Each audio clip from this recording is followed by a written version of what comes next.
so I was in New York. I was with my boyfriend.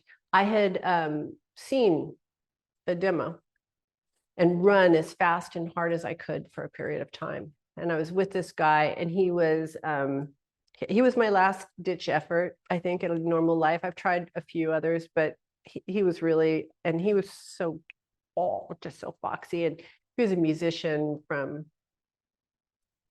not Chicago, it was outside of Chicago, because I went there, and they drink a lot of beer, and they really do eat Chicago pizza. And so, you know, but he was like a salt of the earth guy who wanted to marry me. Now, most people will know what I mean when I say we've all seen the woman who has a man, I don't want to look at anybody, a man wrapped around her finger, and she A, won't acknowledge it, and B, doesn't know what to do with it. I was that woman. And so this is so crazy. I mean, this man, regular, like I lived with him. He asked me to marry him. I said yes. Okay. But then he had to ask me every day because I was so neurotic that, oh, you don't really love me, et cetera, et cetera. And until finally we're walking in New York, and it's his birthday. I take him to go see Cabaret, but on the way there, here's a fine dude. Chicks were watching him.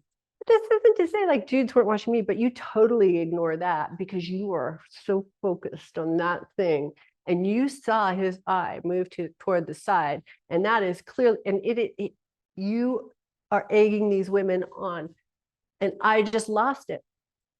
And then we're in the Cabaret. I'm crying. I'm crying. You know, they cry in Cabaret. I was crying a lot more than them, I'll tell you that.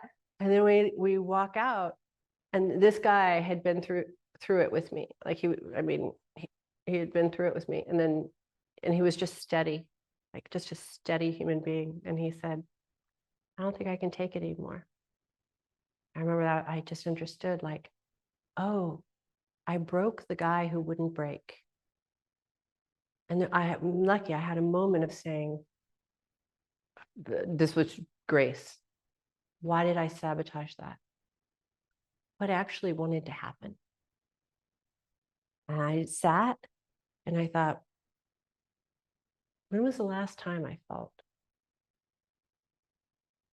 like, you know, that? And it was when I had been at a demo. And I remember I was at that demo and I felt the potential of everything. Everything. And then I drank some wine to try to turn it down, you know, because that was really what I was running from. I was running from that profound potential. Because I'm this person, except for when you're given that opportunity, do you become that person, you know?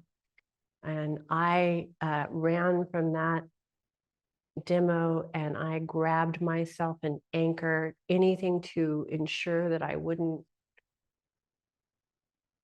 rise into that potential and be out of control, that I wouldn't be in that bikini world, right? Where you can't land, that has different navigation.